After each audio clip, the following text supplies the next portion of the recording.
大家好，我係陳志謙律師。今日係2026年4月20號，星期一，又係一個星期嘅開始啦。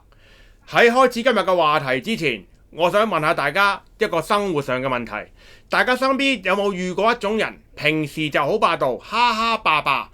喐啲就話要封殺你、制裁你、打你、喊打喊殺，但係當佢自己周身蟻唔夠人打嘅時候呢，就突然間笑住口咁同你講，不如咁啦，我哋坐低一齊傾下啦，咁樣和氣生財。唔知大家有冇遇過呢種人呢？如果大家都有遇過嘅話呢，咁你哋一定明白我今日要同大家講嘅國際新聞啦，又係關於美國總統特朗普，就係話佢竟然話好有可能會親自飛去巴基斯坦呢，同伊朗總統和談喎。好，咁啊覺得咧呢種行為啊，絕對係好虛偽、好肉酸嘅網友呢，希望各位可以喺留言區打虛偽兩個字，咁我就知道大家嘅睇法啦。咁另外啊，如果未訂閱我嘅頻道嘅網友呢，就希望大家可以訂閱我嘅頻道，真係可以真心支持我啦，多謝各位。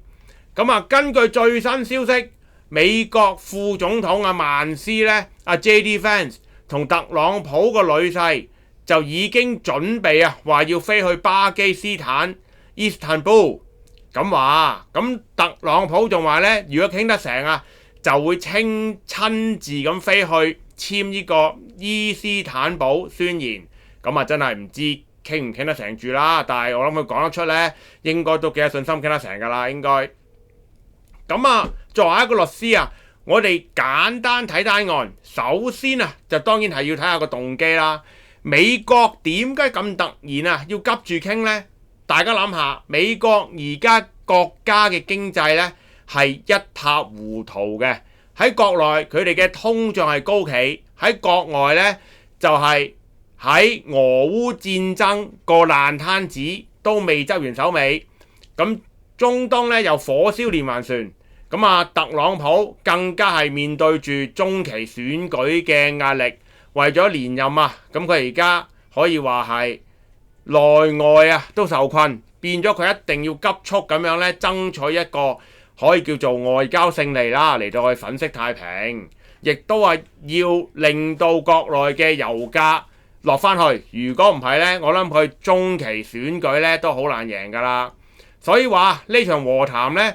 根本就唔係美國良心發現，希望真係話想世界和平，而係美國霸權呢一個力不從心嘅表現嚟嘅。咁喺新聞入邊有一個説話係非常之咁關鍵嘅，就係伊朗副總統講到啦，就話霍爾木茲海峽呢係封鎖，係唔會解除嘅，通航呢唔係免費。呢句説話呢喺國際法上面呢係非常之有份量嘅。最簡單一個比喻同大家解釋就係話，好似你屋企門口條路有個惡霸，即係美國啦，喺呢個例子裏邊就無啦啦拉起咗條封鎖線，唔俾你出入，仲話要制裁你。然後個惡霸就話啦，嗱，我呢就想借你後花園條路，咁即係喺呢個例子裏邊呢，就係霍爾木茲海峽啦，嚟到行下，咁你可唔可以免費咁開門俾我咁樣？各位講真，天下間又邊有咁着數嘅事嘅呢？喺法律上，我哋講求對等原則 （principle of reciprocity）， 即係話呢，當你封鎖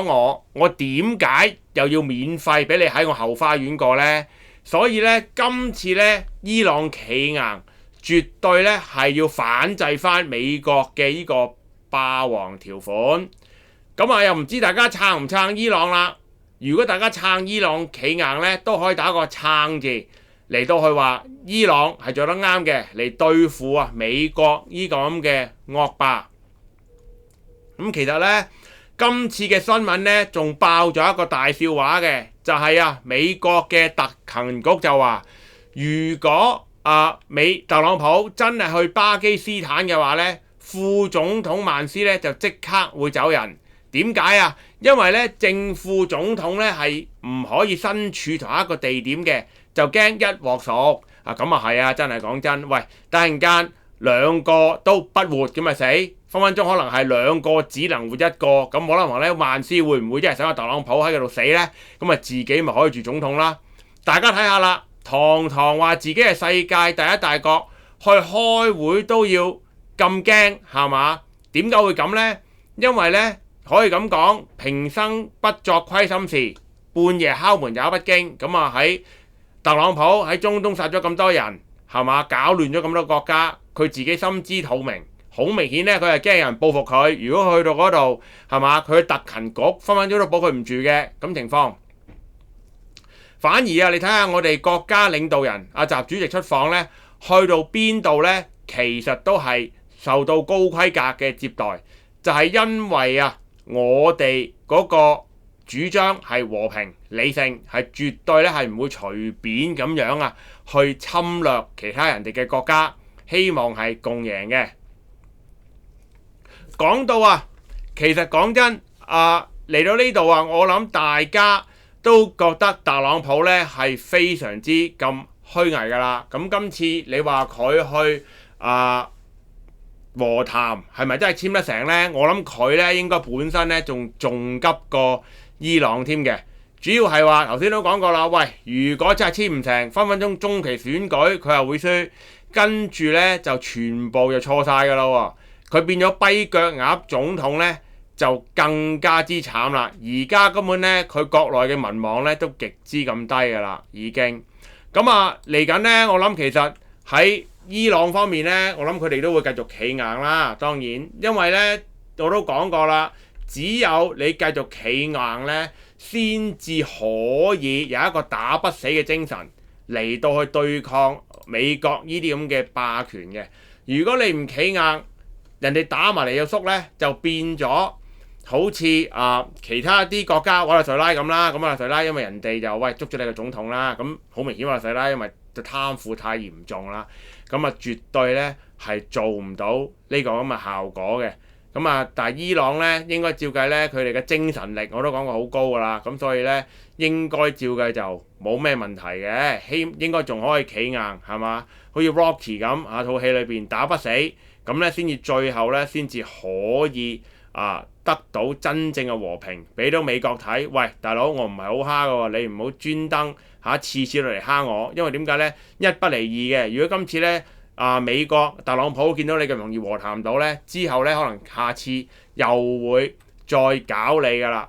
咁各位網友，我今日同大家分析最新嘅美國局勢就呢度個美伊戰爭，大家有咩睇法咧？都可以留言喺下面話俾我聽，我都會做一回應嘅。如果大家覺得我呢條片係講得有道理、分析得好嘅話咧，希望各位可以支持我 CLSS comment like subscribe 同 share 訂閱我個頻道同埋廣傳嗰條影片。我會定期出片同大家講國際時事、社會時事、遠程新聞、騙徒嘅最新行騙手法同埋大家點樣可以防止被騙。最重要係用正確法律觀點同各位講出乜嘢係啱，乜嘢係錯，等大家唔會誤墮法網。我祝各位有一個 productive 嘅一週，多謝大家。